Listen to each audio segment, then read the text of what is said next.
ได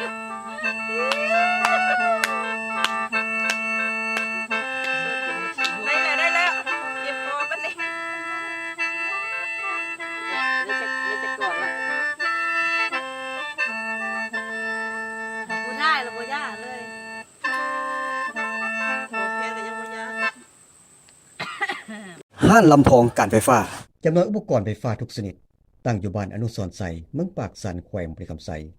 โทรศัพท์02022332566นางอ้อยจำหน่ายเจลสุกี้เจลบาร์บีคิวเจลดาดเจลจุ่ม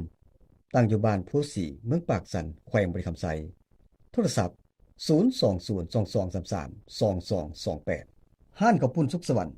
บ้านห้วยเสียดเมืองปากสันโรงงานผลิตข้าวปุ้นที่ได้มาตรฐานแซ่บอีหลีที่อกถูกใจผู้ที่มาบริโภคโทรศัพท์02028878831